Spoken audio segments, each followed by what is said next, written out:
다음은 이어서 2021년도 8월 21일 날 시행됐던 제3회 유기농업 기능사 기출문제를 함께 풀어보도록 하겠습니다. 보기와 관련한 내용을 서로 연결하시오.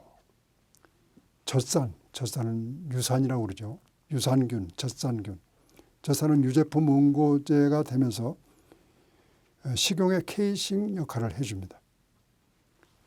천연향신료, 이거는 제약 없이 유기농산물에서 활용이 가능합니다. 간수, 염화, 마그네슘, 이거는 두류 응고제로 사용이 가능하죠. 보기와 관련 내용에 대해서 맞으면 공표, 틀리면 가입표로 하시오. 유기물 시용, 토양의 유기물 시용 시 완충 능력이 높아진다는데 낮아진다. 유기물을 주게 되면 완충 능력을 높아지는 거죠. 스펀지처럼 거름기 간직 능력이라든가 수분 간직 능력이 높아지는 것을 완충 능력이 높아진다 하는데 이거는 가입표가 되겠죠. 낮아진다로 문항이 주어졌기 때문에. 유기물의 암석 분해를 촉진한다. 그렇죠. 유기물을 주게 되면 암석 분해를 촉진하죠. 유기물은 보수 보비자 작용을 촉진시킨다. 이것도 맞는 항목입니다. 유기물은 지온 상승을 억제한다가 아니라 이걸 촉진합니다. 유기물을 주게 되면 색깔이 검기 때문에 지온, 땅의 온도를 높여주죠. 유기물은 미생물의 번식을 조장한다. 알맞는 O. 윤작의 정의와 효과에 대해서 한 개씩 기술하죠. 윤작, 돌려짓기. 정의는 동일한 토양에 동일한 작물을 연작하지 않고 이걸 돌려가면서 다른 작물로 하는 작부 형태를 윤작이라고 합니다. 효과는 특정 병해충 및 잡초를 줄여줍니다. 다음 보기의 토양 중 점토 함량이 높은 순서대로 나열하죠. 점토가 높은 것은 입경이 가늘수록 높다고 그랬습니다. 그래서 이건 식토, 식양토, 양토, 사양토, 사토, 자갈 이런 순서로 답변을 쓰면 되겠습니다. 다음 보기에서 가로 안에 적당한 단어를 쓰시오. 유기물 중에서 탄소에 대한 질소 함량의 백분 비율을 탄질비 또는 CNU율 이렇게 얘기를 합니다. 첫 번째는 가로는 탄소, 두 번째는 질소, 세 번째는 탄질율. 여섯 번째 문항입니다. 보기의 재료 중에서 유기농업의 병해충 관리에 도움이 되는 자재 세 가지를 쓰시오. 대리수 추출물, 이거는 식물에서 추출했기 때문에 유기농업에 해당이 됩니다. 제충국, 마찬가지죠. 님 추출물, 이거는 유기농업에서 인정하는 자재에 해당이 됩니다. 여러분 교재에 부록편에 자세히 명시가 되어 있으니까 부록편을 꼭 참조를 해 주시기 바랍니다. 다음 보기 중에서 토양 계량제 및 작물 생육에 도움이 되는 자재를 모두 고르시오. 토양 계량 또는 작물 생육, 염화 나트륨이나 해수, 바닷물도 일정 농도에서 작물에 도움을 줍니다. 미네랄 성분이 들어있기 때문에요. 너무 원액에 가까운 것을 주게 되면 전부 다 염해, 소금 피해를 받지만은 물에 희석해서 쓸 수가 있습니다. 황, 그 다음에 버섯재배 퇴비, 그리고 대두박, 키토산, 목초액 모두 다 이용이 가능합니다. 다음 보기의 병해충 방제와 서로 관련된 내용을 연결하시오. 물리적 방제, 이거는 온탕침법. 생물적 방제, 생물은 곰팡이로 종자를 분이 처리한다. 곰팡이는 살아있는 미생물, 생물에 해당이 됩니다. 그래서 생물적 방제에 해당이 되고, 식물적 방제, 마늘가루로 종자를 코팅한다. 마늘가루, 이건 식물에 해당이 되죠. 천적중 기생성 곤충 두 가지를 적으시오. 기생성 곤충과 천적 중에 포식성 곤충이 있다고 했습니다. 진디벌, 콜레마니 진디벌, 온실가루이 좀벌 이런 것들은 기생성 천적에 해당이 됩니다. 다음 보기에서 친환경 농축산물 3가지를 고르시오. 농산물, 축산물을 고르면 되겠습니다. 유기농산물, 유기축산물, 무농약 축산물, 만약에 무항생제 축산물이 있다 그러면 그것도 해당이 되겠습니다.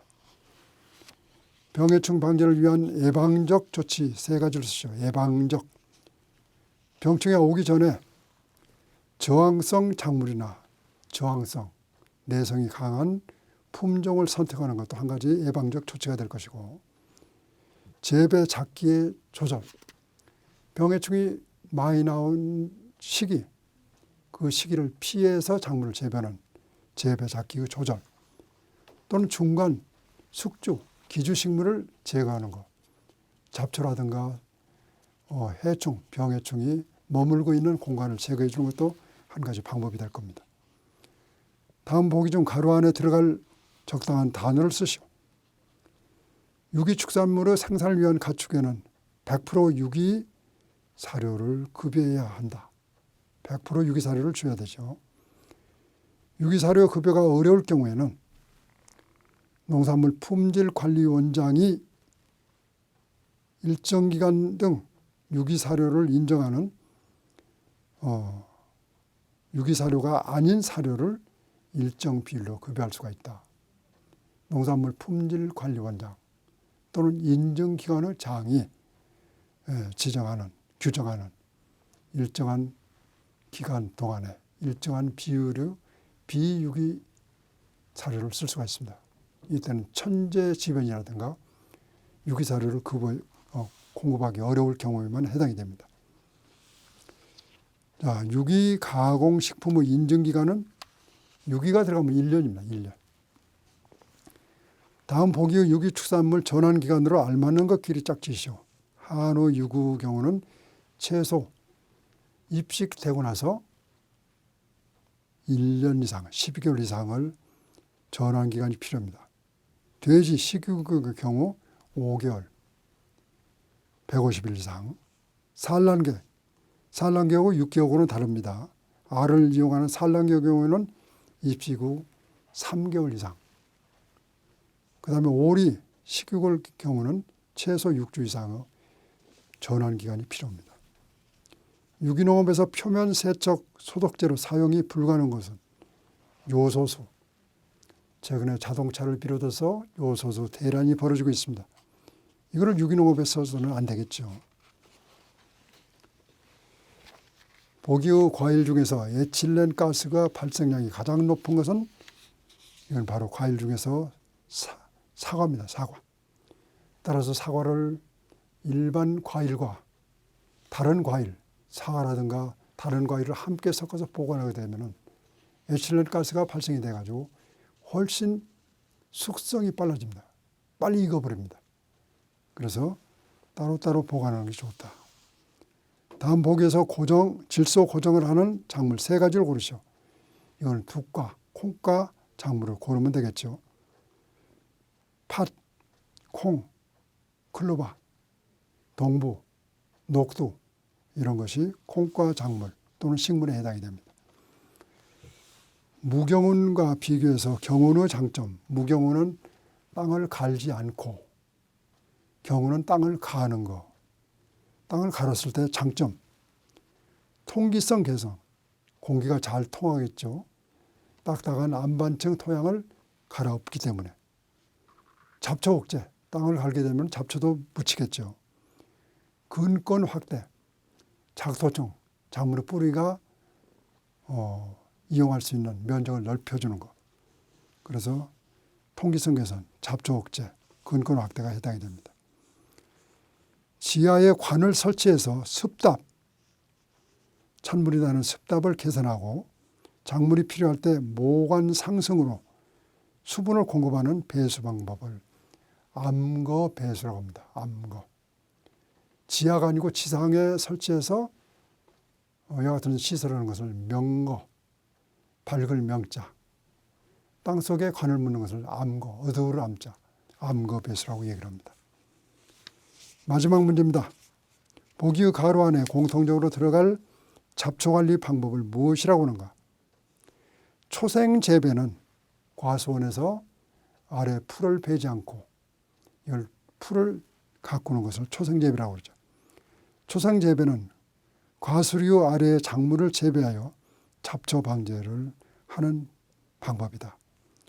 초생재배 멀칭을 하면은 토양 유실을 억제할 수가 있다. 초생재배를 하거나 멀칭을 해주게 되면은 초생재배 작물의 뿌리가 토양을 엉겨 싸고 있기 때문에 비가 와서 토양이 유실되는 것을 제어, 경감을 해줄 수 있는 장점이 있습니다. 자, 이상 제2차, 3차까지 2021년도 새로 바뀐 필다병 2차 실기시험에 대해서 풀어봤습니다. 2차 실기시험의 경우는 1차 시험 때 우리가 이론 공부를 많이 하셨을 겁니다. 그 이론 공부를 충실히 하신 분은 무난히 정답 내지 해답을 쓸 수가 있습니다.